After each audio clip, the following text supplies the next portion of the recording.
Bonjour Samuel. Bonjour Thierry. Bon, on est à 48 heures après la victoire contre Guingamp et à 48 heures avant le match décisif contre Saint-Étienne.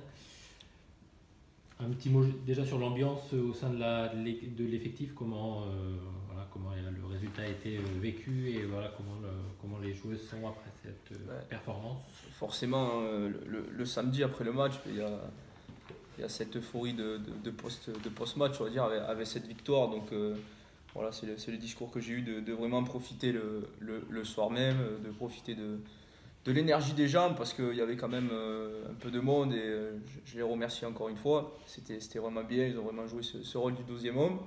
Et après, ben, dès dimanche, on est revenu dimanche matin, on s'est entraîné et on sait que le match va arriver très vite. Donc j'ai comparé ça avec mercredi par rapport au samedi. Donc voilà, on est à 3 jours du match. Donc fin de l'euphorie et reprendre le travail pour aller faire quelque chose à cet Étienne mercredi, quoi. Euh, et même, et à titre personnel, c'était ta première victoire en tant que coach numéro un, ça doit faire aussi du bien. Non, non, c'est sûr, mais ça fait, bon, voilà, ça fait un peu plus de 2 mois maintenant. On travaillait beaucoup et bon, forcément, on allait être récompensé à un moment et ça tombait bien vu qu'il restait plus que 2 matchs. On avait fait des matchs plus que cohérents contre des adversaires où on avait manqué d'efficacité. Je repense au match de Reims ici, on perd 1-0 contre Fleury aussi ici sur penalty. Après, on a joué des adversaires qui étaient aussi de qualité supérieure comme le PSG, Bordeaux et Montpellier et où on n'a pas été ridicule, loin de là.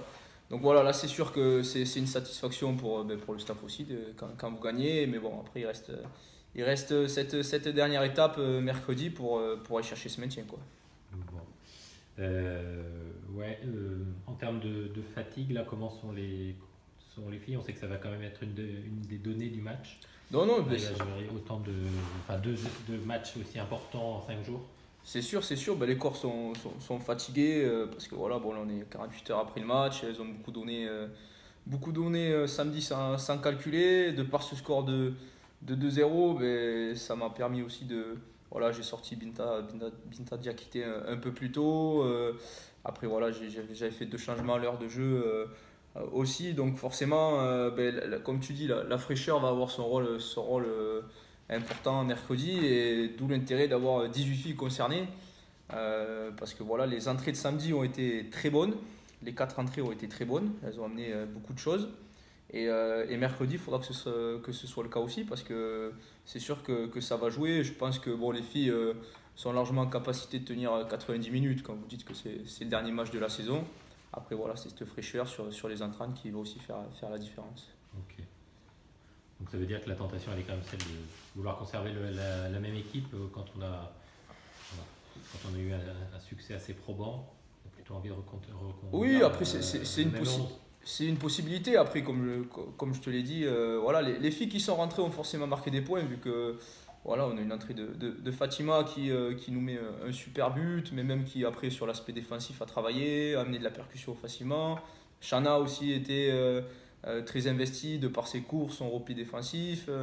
Voilà, on a Carla aussi qui a amené ce dynamisme.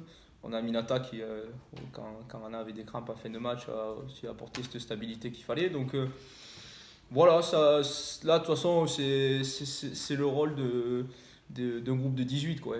On ira chercher le maintien, on sait qu'on peut faire 5 changements, donc forcément ben, il peut y avoir 16 participantes, mais le groupe de 18 va forcément jouer pour aller chercher quelque chose à cette édition, quoi. Et alors justement un petit mot sur Comé qui a marqué donc le deuxième but, voilà, qui a soulagé un peu tout le monde. Elle a été recrutée en janvier, elle a 19 ans et c'était seulement son deuxième match, hein. C'est ça, Fatima c'est un profil qu'on a recruté bon, forcément fin janvier par rapport au délai de signature. Donc elle a eu ce petit temps d'adaptation nécessaire, c'est une fille qui est assez introvertie. Et donc déjà avoir ce temps d'adaptation. Après aussi, ben, c'est un football qui est un peu plus, qui est un peu différent. Elle est plus dans l'évitement. Et la D1, c'est quand même un championnat assez dur où ça sera assez fort. Donc petit à petit, elle s'est imprégnée. Elle a fait une bonne rentrée à Montpellier voilà, moi j'avais envie de la récompenser de par ces semaines d'entraînement. Donc elle a fait une bonne rentrée à Montpellier où sur la fin elle marque, son but est refusé, mais déjà c'était bien. Et là, comme tu l'as dit, elle a eu une demi-heure, donc un peu plus encore. On passe l'étape supérieure et elle nous met ce but. Mais ça se résume pas qu'à ça, vu que son entrée a été bonne, dynamique, même sur l'aspect défensif, elle est sortie fort. Et on a vraiment senti voilà, quand Chana et Fatima sont rentrés à la 60e, voilà, vraiment un peu plus de fraîcheur et de dynamisme sur l'aspect offensif, quoi. Ok. Et puis ce qu'il faut aussi que tu donnes, que tu donnes cette confiance, c'est qu'elle a supplanté d'autres, parce que tu avais d'autres options offensives. Tu avais, j'ai oublié leur nom, qui sont Roulietta Lema qui était sur le banc. Et Belarus. Et Eli n'était pas dans le groupe. Après, il y avait Yang qui était aussi sur le banc, Ouais. qui ne sont pas rentrés. Mais, Donc, c'est sûr, mais. Qui allait passer devant. Quoi. Mais après, c'est le football. Hein, voilà, nous, voilà, le staff, on a des yeux, on analyse. Forcément, on prend en compte les semaines d'entraînement, les rencontres aussi, les matchs, les performances en match. Et voilà, moi je suis très transparent hein, en tant qu'entraîneur. Voilà, si voilà, tu démarres parce que ta semaine d'entraînement était bonne et ta prestation précédente aussi, tu démarres pas parce qu'il te manque peut-être ce petit quelque chose par rapport à une qui démarre et tu n'es pas dans le groupe parce que voilà, finalement il y en a peut-être une ou deux qui sont supérieurs à toi sur tel ou tel domaine.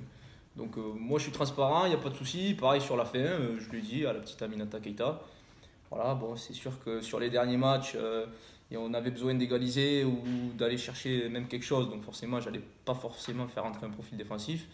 Là, voilà, il fallait conserver le score à 2-0. Il restait 5-6 minutes. Et voilà, je l'ai récompensée. Elle fait des très très bonnes semaines d'entraînement. Elle est encore jeune, elle a beaucoup à progresser. Mais voilà, c'est le football. C'est une continuité à avoir. Et là-dessus, les filles sont au courant. C'est assez clair et transparent, quoi. Bon, un petit mot sur Saint-Étienne, donc, qui est dernier relégué, mais qui a quand même été capable de faire match nul contre Lyon, qui a mené 2-0 contre Fleury samedi avant de se faire reprendre. Voilà, c'est quand même une équipe qui a des armes. Donc, non, c'est sûr. Alors, c'est sûr que si on y va pour se promener, là, ça va mal se passer. Donc, non, Saint-Étienne. Voilà, Saint-Étienne a joué de malchance durant quasiment toute la saison. Voilà, déjà qu'elles étaient venues chez nous, elles menaient 1-0, elles avaient des situations de transition, elles touchent le poteau, ça pouvait faire 2-0. Finalement, bon, ça me trouve bien pour nous vu qu'on arrive à gagner le match de 1. Et sur leur dernière performance, pareil, bon là, contre Fleury, on a pas mal analysé déjà, elles menaient 2-0. Après, sur la deuxième mi-temps, c'est un peu plus compliqué. Contre Reims, elles perdent 2-0 quand elles encaissent à la dernière minute, mais elles font vraiment un bon match. Donc voilà, non, c'est une équipe joueuse, des profils techniques, voilà, au milieu, Ufren, Pantelic, Condon. Offensivement, ça va quand même assez vite. Gago, qui est vraiment dans la percussion, Jésus. Qui est la meilleure buteuse avec oui. 5 buts. Oui, Gago, Ouais, c'est vraiment pas mal, c'est percutant, ça vient provoquer, c'est à droit, donc c'est intéressant. Et voilà, donc non, là, il faudra vraiment pas calculer, on va bien préparer ce match forcément et on se doit d'être prêt pour jouer les dernières 95 minutes de la saison, quoi. Et on l'a déjà dit plusieurs fois, mais en fait a priori il vous faut un point puisque ici va aller à Lyon. Du coup on sera plutôt dans le calcul dans ce match-là. On va essayer d'assurer ce point, pas se mettre en danger inutilement. Je pense que si on est dans le calcul, je pense qu'on est mort. Faut pas calculer, il faut jouer ce match voilà, avec nos intentions qu'on a montrées surtout sur la deuxième mi-temps. Voilà, qu'on attaque à 11, on défend à 11, un bloc équipe cohérent. Dès qu'on a la possibilité de faire mal et d'être efficace, on va faire mal. Et après, voilà, on va se concentrer encore une fois, comme je l'ai dit la semaine dernière, sur nous, qu'on fasse notre performance. Si on a les résultats en plus favorables à côté, ça sera très bien. Si on les a pas, ça sera finalement notre faute sur la saison. Donc voilà, non, se concentrer sur nous, être en capacité de performer avec tout le monde pendant 95 minutes. Et après, n'avoir aucun regret et la saison sera terminée. Pardon. Donc voilà, il restera 95 minutes, une bataille, c'est la dernière. Donc j'espère que la fin sera bonne. Bon. En plus, si vous gagnez, voilà, ce serait la première fois que vous arrivez à enchaîner une deuxième victoire. Eh ben, oui, c'est ce que je leur ai dit. Voilà, une mission. On a passé la première étape, il reste la seconde. Mercredi. Bien, merci. Merci Thierry.